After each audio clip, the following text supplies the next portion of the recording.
নবীনচাঁদ স্কুলে এসেই বলল কাল তাকে ডাকাত ধরেছিল। শুনে স্কুল শুদ্ধ সবাই হাঁ হাঁ করে ছুটে আসলো। ডাকাত ধরেছিল? কি বলিস রে? ডাকাত না তো কি, বিকেল বেলায় সে জ্যোতিলালের বাড়ি পড়তে গিয়েছিল। সেখান থেকে ফেরবার সময় ডাকাতরা তাকে ধরে তার মাথায় চাঁটি মেরে তার নতুন কেনা শখের পিরানটিতে কাদা জলের পিচকিরি দিয়ে গেল। আর যাওয়ার সময় বলে গেল, চুপ করে দাঁড়িয়ে থাক, নইলে দড়াম করে তোর মাথাটা উড়িয়ে দেব। তাই সে ভয়ে আড়ষ্ট হয়ে রাস্তার ধারে প্রায় ২০ মিনিট দাঁড়িয়েছিল। এমন সময় তার বড় মামা এসে তার কান ধরে বাড়িতে নিয়ে যেতে যেতে বললেন, রাস্তায় সংসেজে ইয়ার্কি করা হচ্ছিল। নবীনচাঁদ কাঁদো কাঁদো গলায় বলে উঠল, আমি কি করব, আমায় ডাকাত ধরেছিল। শুনে তার মামা এক প্রকাণ্ড চড় তুলে বললেন, ফের জ্যাঠামি। নবীনচাঁদ দেখল মামার সঙ্গে তর্ক করাই বৃথা, কারণ সত্যি সত্যিই যে তাকে ডাকাতে ধরেছিল এ কথা তার বাড়িতে কাউকে বললে বিশ্বাস করানো শক্ত। সুতরাং তার মনের দুঃখ এতক্ষণ মনের মধ্যেই চাপা ছিল। যা হোক, স্কুলে এসে তার দুঃখ বোধহয় খানিকটা দূর হতে পেরেছিল, কারণ স্কুলের অন্তত অর্ধেক ছেলে তার কথা শুনবার জন্য এক্কেবারে ব্যস্ত হয়ে ঝুঁকে পড়েছিল, এবং তার ঘামাচি ফুসকুড়ি চুলকানির দাগটি পর্যন্ত তারা আগ্রহের সঙ্গে ডাকাতির সুস্পষ্ট প্রমাণ বলে স্বীকার করেছিল। দু একজন যারা তার কনুইয়ের আঁচড়টা পুরনো বলে সন্দেহ করেছিল, তারাও বলল যে হাঁটুর কাছে যে ছড়ে গেছে সেটা একেবারে টাটকা নতুন। কিন্তু তার পায়ের গোড়ালিতে যে ঘায়ের মতো ছিল সেটাকে দেখে কেষ্টা যখন বলল, ওটা তো জুতোর ফোসকা, তখন নবীনচাঁদ ভয়ানক চোটে বলল, যাও, তোমাদের কাছে আর কিচ্ছু বলবো না। কেষ্টাটার জন্য আমাদের আর কিছুই শোনা হলো না। ততক্ষণ ১০টা বেজে গেছে। ঢং ঢং করে স্কুলের ঘণ্টা পড়ে গেল। সবাই যে যার ক্লাসে চলে গেলাম। এমন সময় দেখি পাগলা দাশু একগাল হাসি নিয়ে ক্লাসে ঢুকছে। আমরা বললাম, শুনেছিস কাল নবুকে ডাকাত ধরেছিল? যেমন বলা অমনি দাশরথী হঠাৎ হাত পা ছেড়ে বই টই ফেলে খ্যা খ্যা খ্যা খ্যা করে হাসতে হাসতে একেবারে মেঝের উপর বসে পড়ল। পেটে হাত দিয়ে গড়াগড়ি করে একবার চিত হয়ে একবার উপুর হয়ে তার আর হাসি কিছুতেই থামে না। দেখে আমরা তো অবাক। পণ্ডিত মশাই ক্লাসে এসেছেন, তখনও পুরো দমে তার হাসি চলছেই। সবাই ভাবল ছোঁড়াটা ক্ষেপে গেল নাকি। যা হোক, খুব খানিকটা হুটোপুটির পর সে ঠান্ডা হয়ে বই টই গুছিয়ে বেঞ্চের উপরে উঠে বসল। পণ্ডিত মশাই বললেন, ওরকম হাসছিলে কেন?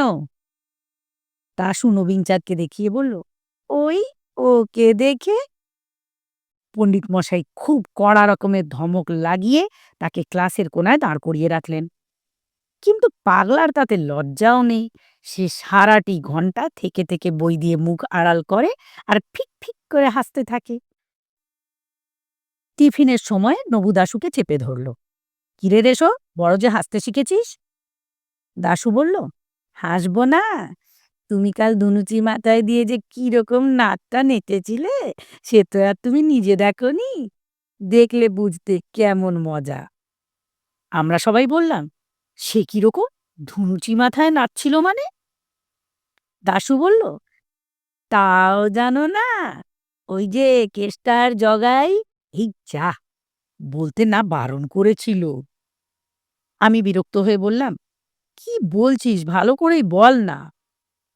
দাশু বলল, কালকে সেটেদের বাগানের পিছন দিয়ে নবু একলা একলা বাড়ি যাচ্ছিল।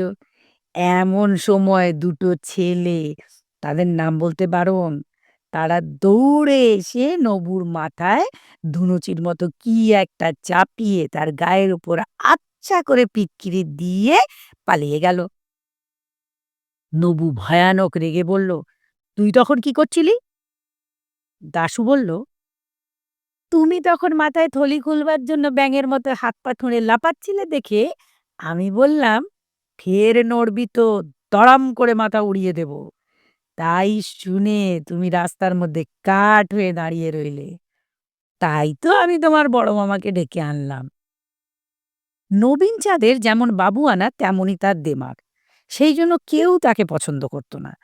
তার লাঞ্ছনার বর্ণনা শুনে সবাই বেশ খুশিই হলাম। ব্রজলাল ছেলে মানুষ, সে ব্যাপারটা বুঝতে না পেরে বলল, তবে যে নবীনদা বলছিল তাকে ডাকাতে ধরেছিল।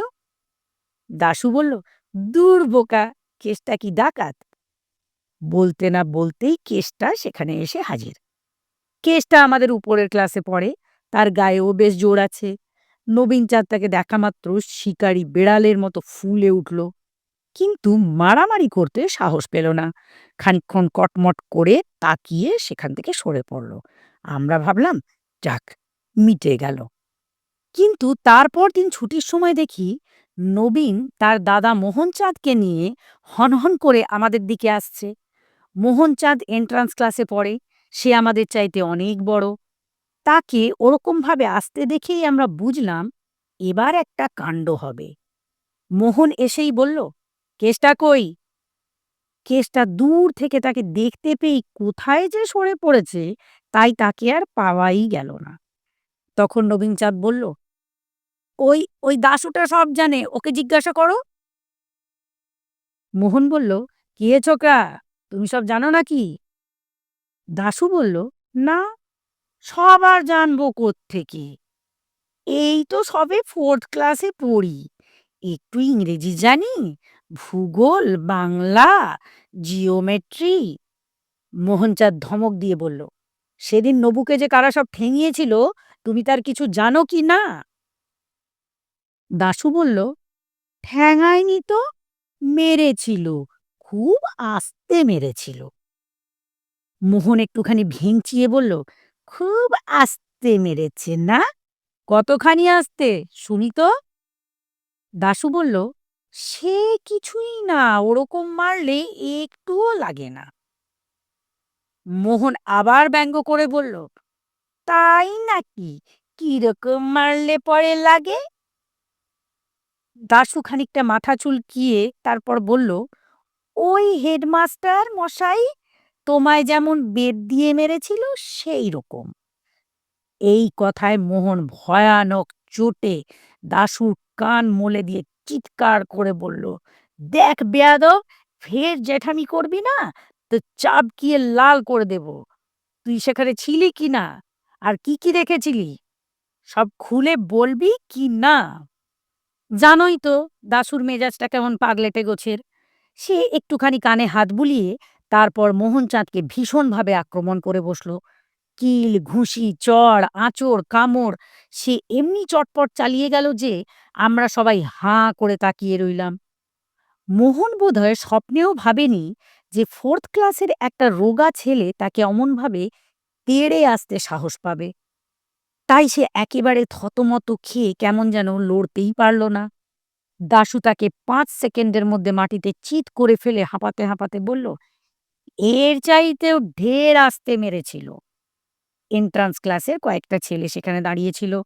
তারা যদি মোহনকে সামলে না ফেলতো, তাহলে সেদিন তার দাশুর হাত থেকে বাঁচানোই মুশকিল হতো। পরে একদিন কেসটাকে জিজ্ঞাসা করা হয়েছিল, হ্যাঁ রে, নবুকে সেদিন তোরা অমনি করে মারলি কেন? কেসটা বলল, ওই দাশুটাই তো শিখিয়েছিল ওরকম করতে, আর বলেছিল তাহলে ১ সের জিলিপি পাবি। আমরা বললাম, কই, আমাদের ভাত তো দিলি নে। কেসটা বলল, সে কথা আর বলিস কেন, জিলিপি চাইতে গেলুম, হতভাগা বলে কি না, আমার কাছে কেন, ময়রার দোকানে যা, পয়সা ফেলে দে, যত চাস জিলিপি পাবি। আচ্ছা, দাশু কি সত্যি সত্যিই পাগল, না কেবল মিটকেমি করে?